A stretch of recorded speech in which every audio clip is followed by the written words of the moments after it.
Thank you, Momita. So this session is on museums and museum management and what museums can do for their cities. It's an interesting session that we've juxtaposed Mr. Mukherjee, who leads a 101-year-old museum, which has been as relevant and keeps on going and becoming more relevant to Mumbai and the country. And along with him, we have got Ms. Malini Goyal. Malini wears many hats. She's an author and she's a founder of UnboxingBLR Foundation. It's an umbrella concept and I'll let her talk more about it. But UnboxingBLR Foundation is also promoting the Museum of Innovation, Startup and Tech for Bangalore, which is a very relevant museum, but it looks at a completely different typology. It looks at the future, and it is a public-private partnership also. So I'd like to invite Mr. Mukherjee on the stage. Good afternoon. Yes, food was delicious. Hope you will not sleep. My museum is 101 years. I am not. How do I start conversation? Let me share some of my experiences. One very recent one. 2 weeks ago, I wanted to attend some function, evening function at NCPA, Nariman Point. Unfortunately, I didn't have the vehicle. So, tried to book, through mobile, Uber. I booked Uber, and then the driver, driver doesn't know the exact location. So I said, "Bhaiya, ab museum mein aa jao." So he said, "Saab, ye museum kya hai?" So then I was a little confused, that how to communicate with someone who really doesn't know museum kya cheez hai, and how do I explain the museum kya cheez hai. So I said, maybe he will understand Vastu Sangrahalaya. So I said, we have a very big, complicated name, Chhatrapati Shivaji Maharaj Vastu Sangrahalaya. So he was not very convinced. Then I thought, why not Jadughar? The moment I said Jadughar, he said, "Oh, acha, wo Kalagoda mein wo hai, acha, aa jata hu." So what I'm trying to say, we are in 2023. Still, people look at museums as Jadughar. And after that conversation with the taxi driver, I had a meeting with the curatorial staff. And I said, we have to change this perception. And how do we do that? How the concept of museum evolved from Jadughar, the early 20th century. Many of you know in Kolkata, practically everyone, calls Indian Museum the way they call, Jadughar, even the taxi driver. So what do we do? Then we thought we create a special exhibition in one of our exhibition halls. Even today, if you visit in the Heritage Building, as you enter the central foyer, and then the mezzanine that was marked for pre and photo history gallery, we dismantled, and that entire gallery converted into Ajayab Ghar. You will be surprised, yes. Now the question, what do you display in Ajayab Ghar? We display everything, all curio items. You will find mummy from Egypt, Indus Valley, Maratha shorts, and some funny toys, and then tiles, enamel, all kind of, grandfather's clock. And that gallery is attracting maximum number of visitors. So that the challenge, the kind of exhibition we do, thematic exhibition, very finished, up-to-date, lot of cosmetic surgery we do just to attract people. And this gallery, it's an experiment, and we do that experiment, more like a dumping ground, attracting maximum number of visitors. Then one thing we realized or learned, people, they're curious, and they still, look for some curio cabinet. That is there any curio cabinet within the museum where we can see certain curious items. And this is something we need to think and we need to understand. It has no connection with the subject, city museums and museum management, but I just wanted to mention how Indians, majority Indians look at museum. Congratulations, Anjani Babu, for the Bihar Museum Biennale 2nd edition. This is an extraordinary effort by the Bihar Museum. I think for the first time, some Indian museum thought about, when we say Biennale, it's very common with contemporary art, modern and contemporary art. But I don't remember in museum domain, multi-purpose museum like us, anybody thought about. So this is a unique idea, bringing museums together, bringing people together. And I thank your wonderful staff, and I love them. I love Bihar Museum, I love the staff of Bihar Museum. And the curator and coordinator of today's event, Batul Mehta, Government of Bihar, and the beautiful audience. I'm going to discuss two things. I thought, why not I split it? City museums and the museum management. The first thing, I address museums and the city and their relationship. How museums are important for the city and how city is important for museums.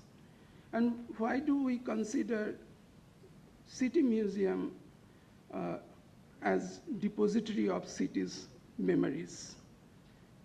And then the second half, I talk about managing museums. And this is something when I was talking to Bihar Museum staff today morning, I said, ensure that entire Bihar Museum staff attending this afternoon session, because this is something I wanted to share. Being non-government with government kind of setup, how we are managing one of the largest cultural institutes in the country. So basically, who do what in the museum and how do they do it? The first,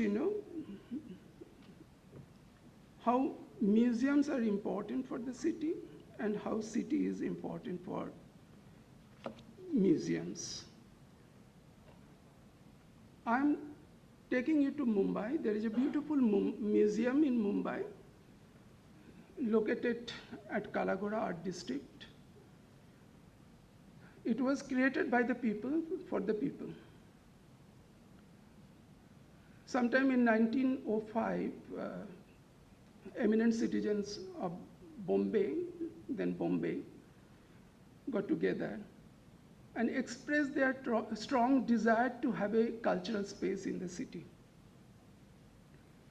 Bombay Presidency considered the proposal, Citizens Council's proposal, and allocated a piece of land, aptly called crescent site. Because crescent site means it's the shape, it looks like a crescent. On condition that the citizens of Bombay should be in position to maintain it. We are giving you the land. You wanted the land, we are giving you the land. We don't know where from collection will come. We don't know where from money will come for the construction of the building. You have to ensure the citizens. You construct the building, you build the collection, and you manage it. And that's the story I'm going to narrate. Building was built with public contribution.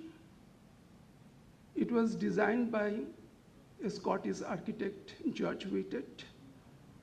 George Whitted was appointed in 1909. Building was completed in 1914. First collection came from Archaeological Survey of India, Western Circle. In those days, the tradition was, now we have lost the tradition. Archaeological Survey of India not sharing collection with museums. But in those days, ASI, wherever they used to do excavation, they used to share collection with museums.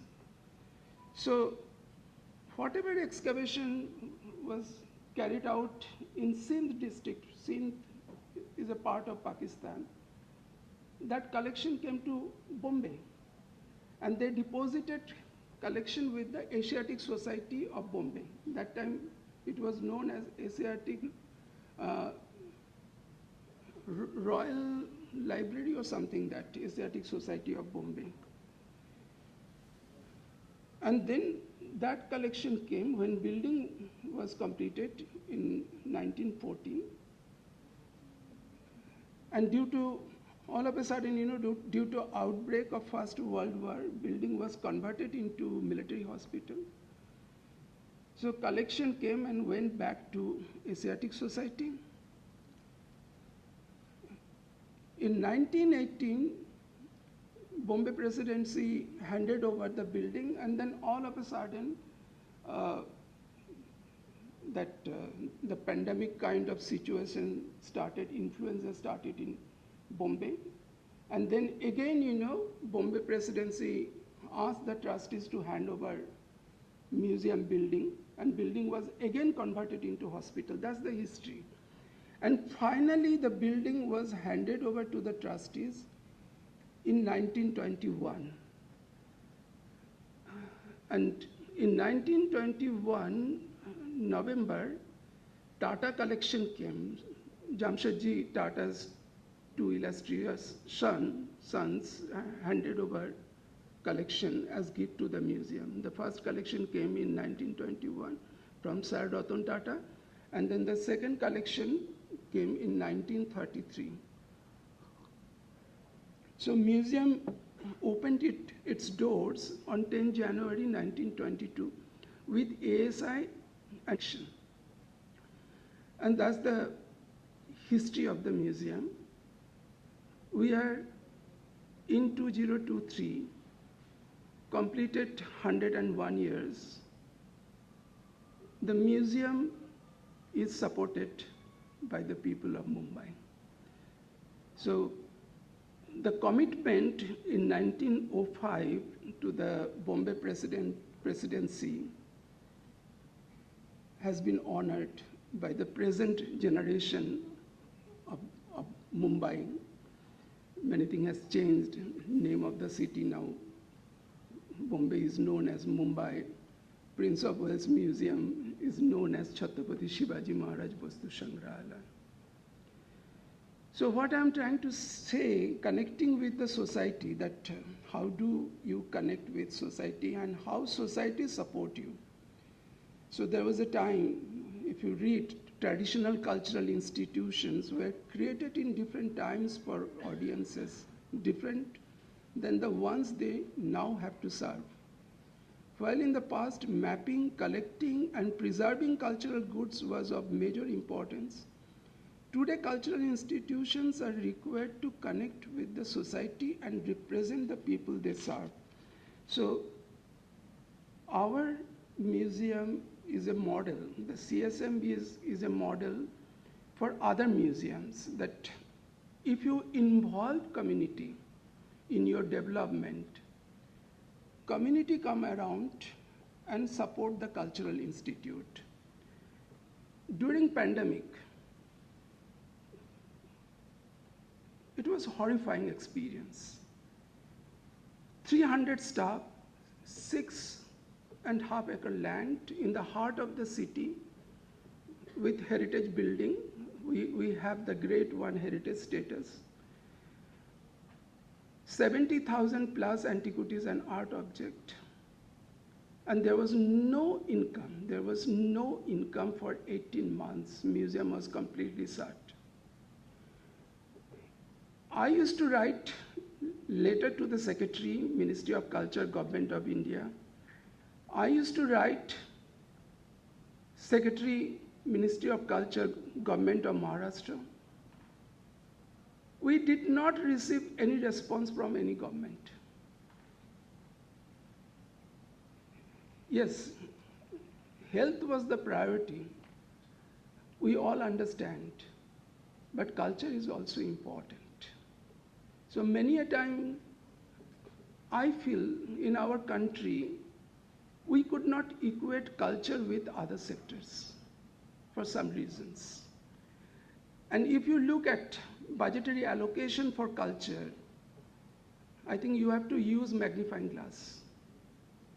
And then we criticize, cultural institutes, that some of the institutes are not functioning, not enough staff, staff are not doing well. But how much we invest, that is the question. How much time we give to our staff? We don't question. And you know who saved us? With lot of hesitation, I thought government is not coming around helping us. This museum was created by the people. This is a people's museum, why not we go back to people? We tell them that this is your cultural heritage and you have to support. You don't have to do the meherbani, but you have to support. So I started writing hundreds of letters with a lot of hesitation. My chairman said, you think this is the right time? People, they are lost completely. I don't think anybody will support. I'm talking about 2020, June, July situation. And Mumbai was worst hit. Hardly any soul you could see on the street. That was the situation. I thought, let me write, let me approach. So we developed a kind of scheme. Adopt a museum object, adopt a gallery. 200 letters were issued to 200 people. And to my wonder, we got back response from 137 people. In July, August, in 2 months, 3.80 crore were transferred to our account in 2 months. In 6 months, we crossed 5 crores. Over 100 objects, and there were 3 categories, that treasure category, masterpieces, and antiquities. We calculated maintenance cost of one object. 5 lakhs, 2 lakhs, 50,000. 50,000 for Amjanta. Somebody wants to adopt, can adopt. Over 100 objects were adopted by by the people, not any particular corporate. And almost all our galleries were adopted by individuals. Today, when you visit CSMVS, one of the important museums in the country, as you enter, you see the garden, huge garden, green, green, green, all around green, and then there is a boat. The garden has been adopted by SDFC. The biodiversity garden adopted by Rotary Club. The solar energy adopted by Rotary Club. The two big buses parked, if you are fortunate, you see them, otherwise they are traveling. Museum on wheels, adopted by city. As you enter the gallery, the central foyer, the welcoming space, adopted by Hemendra Kothari. Sculpture gallery, Devangana Desai. As you climb up, every gallery, and then you find objects adopted by so and so, adopted by so and so. Why do they adopt? Why do they come and support the museum? That is the question you need to ask. Sometimes, people say that, Mukherjee, you are very fortunate you are in Mumbai. I say, there is another museum just across the road, National Gallery of Modern Art. That's a government museum, 5-star, fully air-conditioned. The number of visitors at NGMA, whole year, that is our 1 week's visitor. Then why? What is the problem? There are many other cultural institutes, they are breaking their head that funding is so difficult. We are not getting money, nobody supporting us. So I'm coming to that point. That relationship, museum is an important for the city and city is also important for the museum because it was created by the city. There was a need for cultural space. So people came around and government provided the land. As per our constitution, the state is supposed to give support, annual support, 1,36,000. As per the Act 1909. And the Bombay Municipal Corporation, 50,000 annual grant. The state government, they continued 1,36,000 until 1998, and then they stopped. Because my predecessor, Sadashiv Gorakshekar, then the chief secretary, I forgot the name, so he was very unhappy with the government approach. He asked the chief secretary, if you are giving 50 lakhs, then all right. Otherwise, you stop this 1,36,000. This is less than our sweeper's salary. And then he was angry and he closed the account. So no support from state government. The only support we are getting, as per 1909 Act, Bombay Municipal Corporation, 50,000 annual grant to the museum. And the museum is one of the 4th largest cultural institutes in the country. And we are affiliated to the University of Mumbai. We conduct post-graduation program. We have students. We have a research library. We have children's museum. We have naturalist section. We have modern and contemporary art. And for your information, Jahangir Art Gallery is an integral part of the museum. It's a huge cultural complex.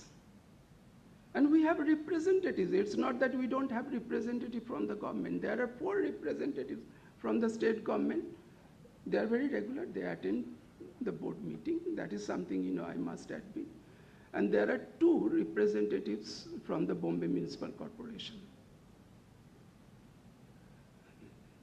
And I'm not here complaining the funding.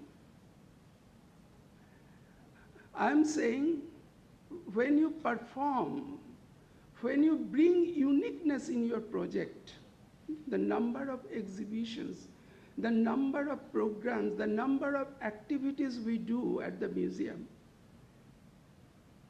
it's not the people of Mumbai, the whole world recognize. I have a film, I think I show you the film. It was 22 minutes. I brought it down to 11 or 12 minutes. And then after the film, because you have given me 35 minutes, and I looked at, I have 20 minutes, 8 minutes I'll be talking about the management. But you see this, you watch this film. Communities, preserving the arts, building connections, and conserving our legacy. Today museum is not looked as a repository of art and antiquities. It is a center of culture and education. And that is something we need to understand. People coming to us, coming to museum to learn something about their past, because they need to connect with the museum. And the need of museum, our dear friend Neil McGregor, he described, I quote, "The whole point about museum is that they help you sort out your place in the world. It is in a museum that you can look at your own past and think about your relation to it," unquote. That is more important now than it has been for a very long time.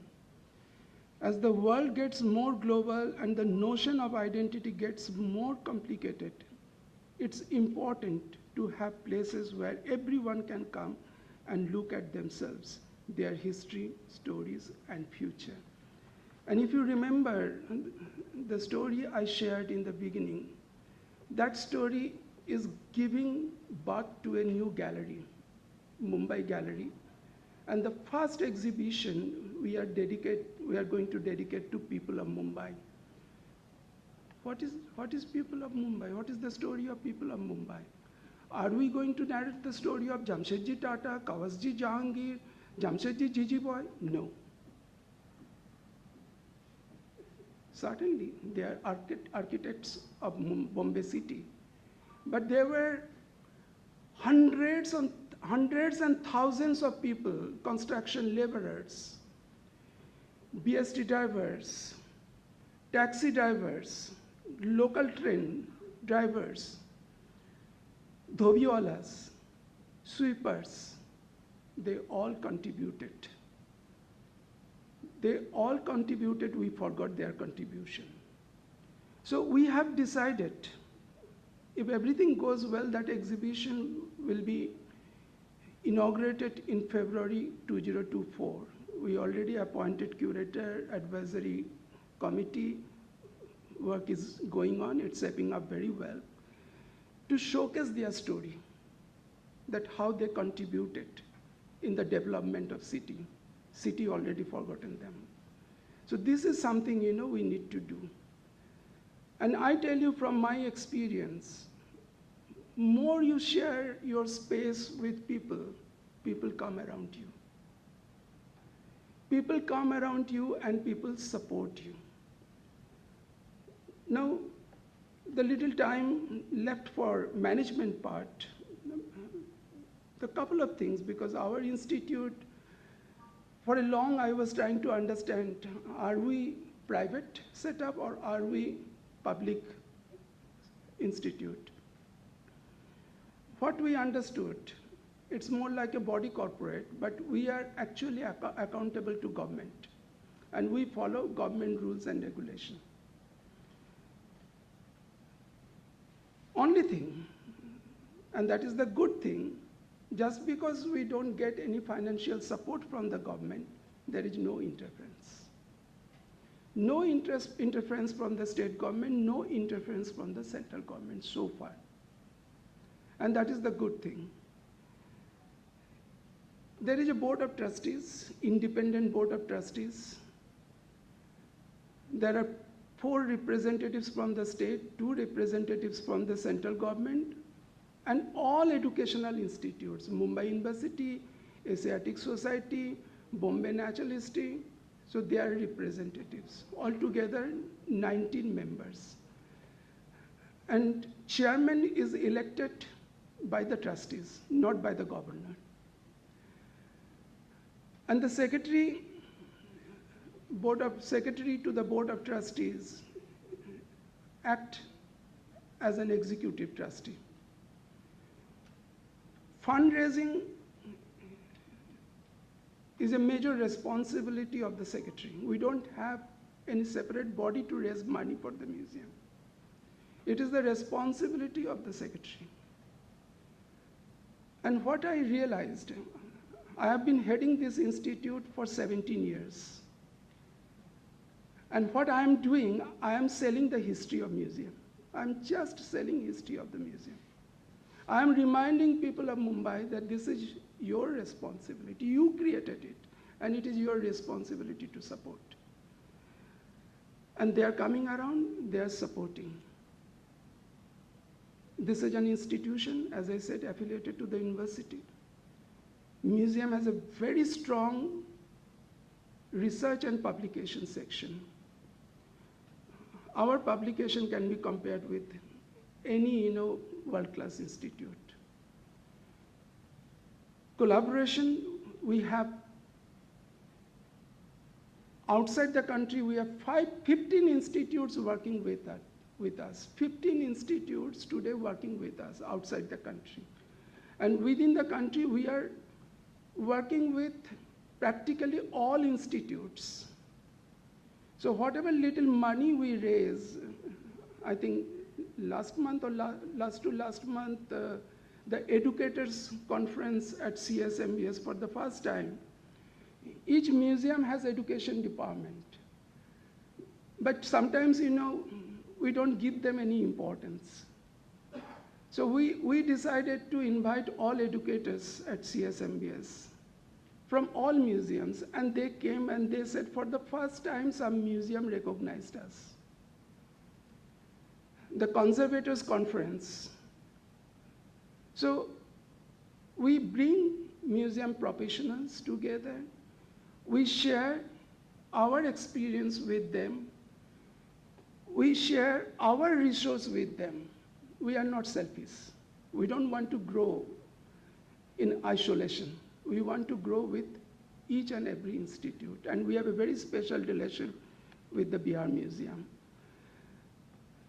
On many occasions, we borrowed antiquities, art objects, because they have that similar philosophy. They believe in sharing, and we believe in sharing. So we work together. And we are constantly thinking about smaller and medium-sized museums, because they have no resource, but they have collection. And the last program we did,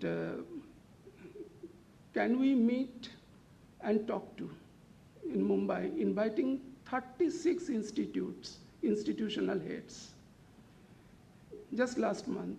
And we got to know the treasure they have, but they don't have financial resource to support. So we are trying to find out the solution, that how do we support them? How do we catalog their collection? So people, come to know about the collection, sharing our space, bringing their exhibition. Many of you know Mehrangarh Fort. They have a treasure. Mehrangarh is known for miniature painting collection. And as part of our vision, bringing collection from different museums. And for your information, we raise money. When we borrow, we spend every penny on that exhibition. So we brought that Mehrangarh painting collection to Mumbai, and we had a big celebration. It was Jodhpur celebration in Mumbai. And I was talking to Maureen that very soon we are going to celebrate Udaipur. We had one celebration, Bihar Museum celebration at CSMVS. We don't mind another celebration in Mumbai. So this is the way we promote other museums in Mumbai. So people of Mumbai, they come to know about your treasure, your collection. And the management is very simple. It's a family. And I am very, very, very proud of my staff.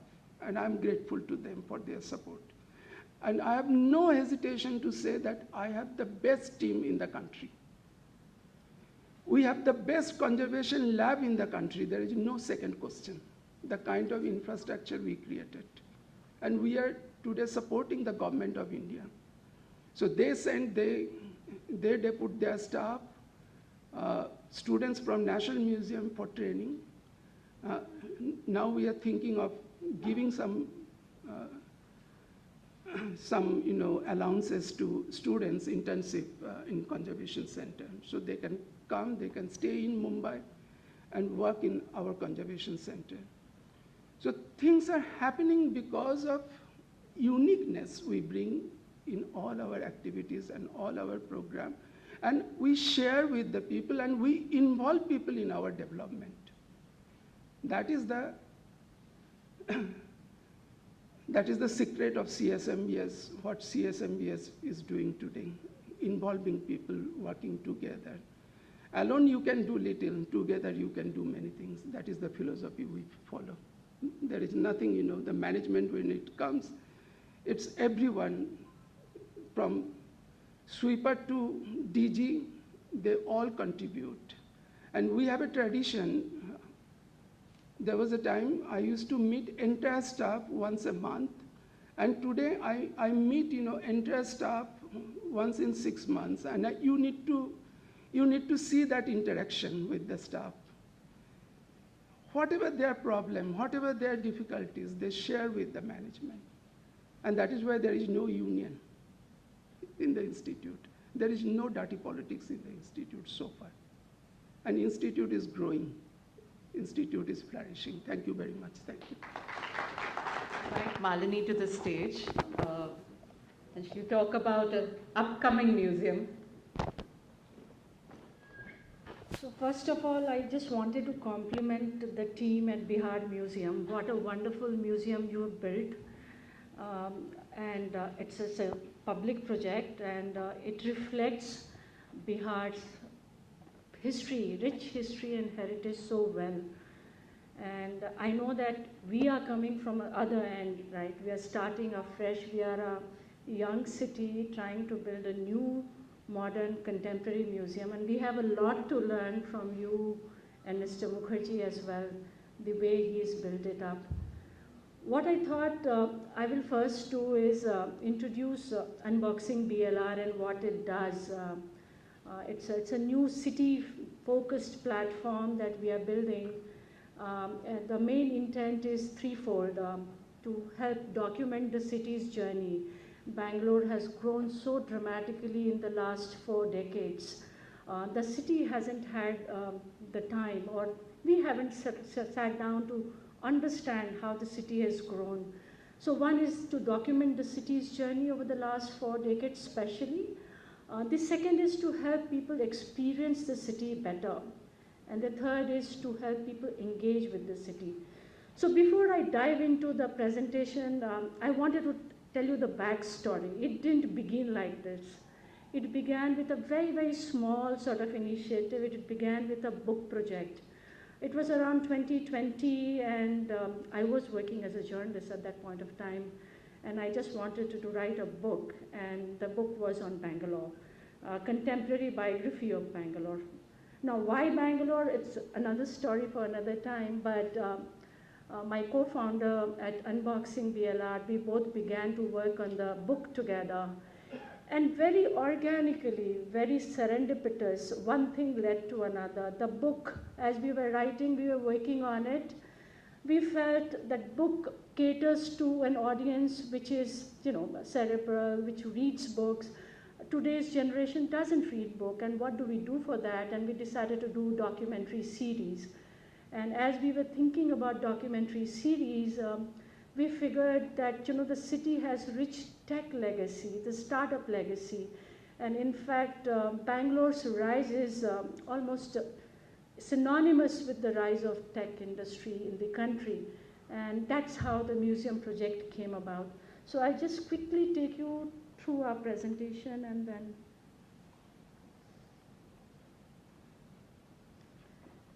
so it's a city-focused platform, UnboxingBLR. It's a not-for-profit. for the residents, for the visitors and policymakers. Our intent is to get all the stakeholders in the city together to work for the city. So there are already things happening in the city at every level, cultural, museums, there are many things happening, but I think what is also happening is that it's happening in silos.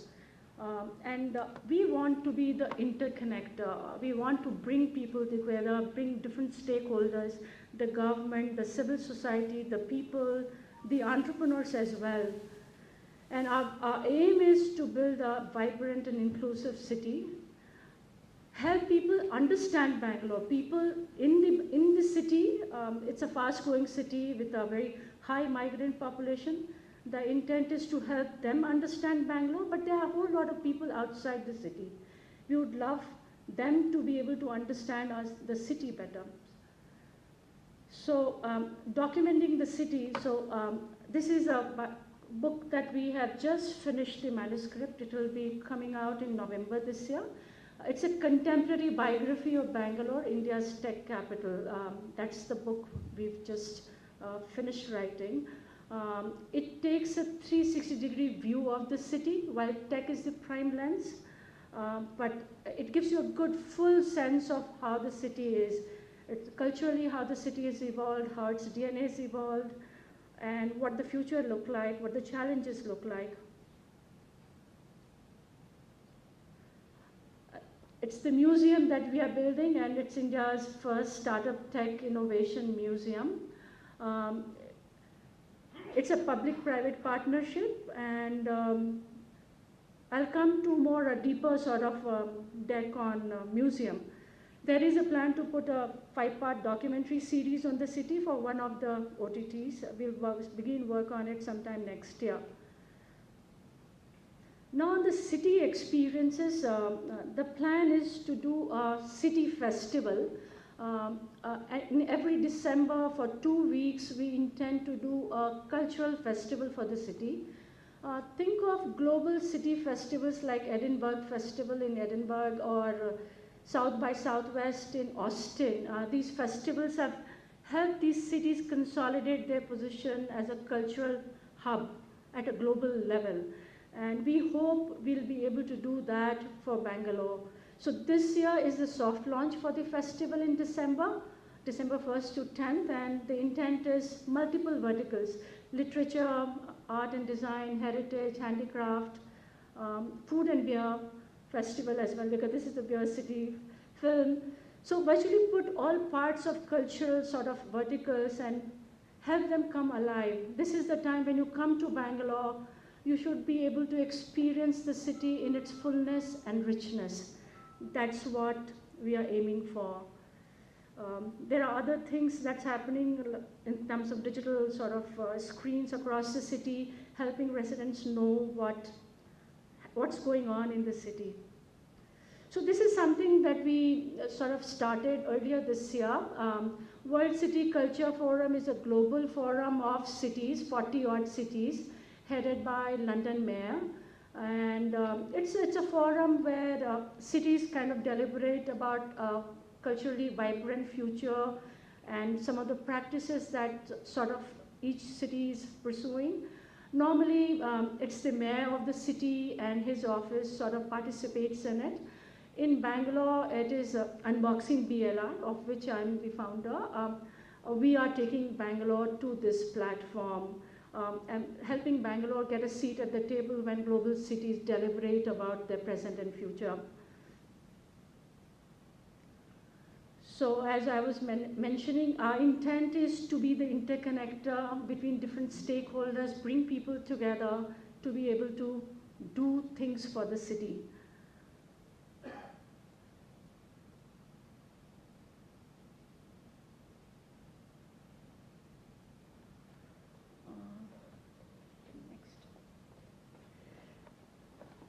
So we don't have a museum ready.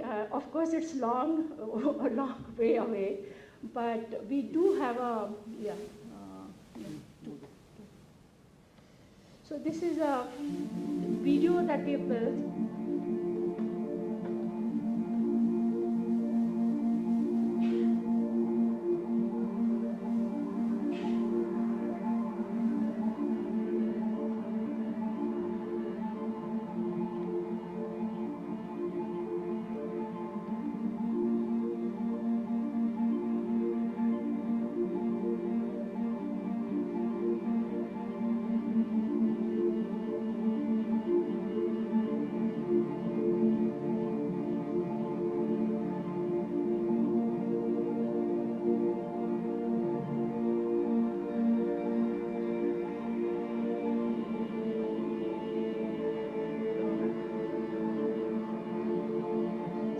teaser video we have done. We have, of course, got nothing on the ground except old industry shed, factory shed, which we will work upon to build this museum. Just a good overview of how we are looking at it. So why this museum is something we did think about, and of course the tech industry, that's what the tech capital Bangalore is all about. The industry has grown rapidly, and not just Bangalore, but India today is a tech global powerhouse. And we should be able to sort of document and capture that journey, right? And there isn't anywhere, right? Even in Bangalore, when people come, you are not able to tell them what this is. And technology and software is something not tactile, not tangible. So that's one challenge for us, but that's something we would love to document. And this is what this museum aspires to do. So this, the massive tech industry, and Bangalore is of course also a science and tech hub, a college hub, with plenty of engineering colleges, research lab. We want to tap into all that, the rich legacy that the city has to be able to build this museum. There have been different phases of tech industry. Of course, we started really at the bottom of the pyramid with tech labor cost arbitrage in the 80s, but we've come a long way building some of the biggest unicorns today. And we want to document the entire journey in this museum. So the purpose of the museum is threefold. One is to just chronicle, to document the industry's journey over the last 4 decades. Besides chronicling, show the world, and you know, it's something that different generations should be able to come and understand what this technology is. It's not just about people who are tech savvy. So this museum will be highly experiential, highly immersive, and very, very collaborative as we go along. So the target segment that we are looking at is the college student, the city residents and professionals, but a lot of city gets a lot of globe-trotting executives and professionals for all of them. So there are threefold that we wanted to do, 3 things that we wanted to do. One is just capturing the innovations and applications that's happening in the tech industry in India as well as Bangalore. But we also wanted this museum to be a cultural hub, a collab hub, where people can come together without agenda to have conversations and collaborate. And also it becomes an important public engagement space.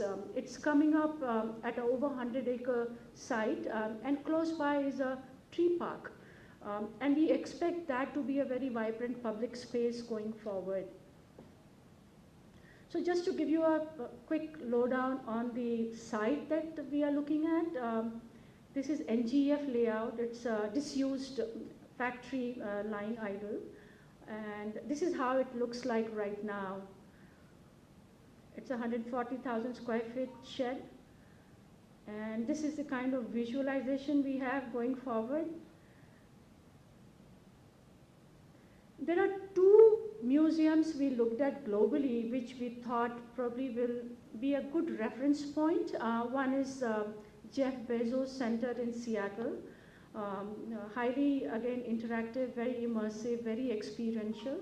And the second one that we looked at is Tel Aviv, Paris Center for Innovation. These were the 2 reference points. But of course, they came up like 3 to 5 years back. So we will leapfrog on technology. We'll make the most of that as we come later on it. So what's special about this museum?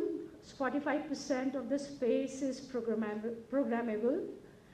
We will have 25% of the space dedicated to future showcase. So things will keep changing. We will have special editions frequently, global as well as in India. And that's something to keep the fresh element to the audience which is coming into the museum.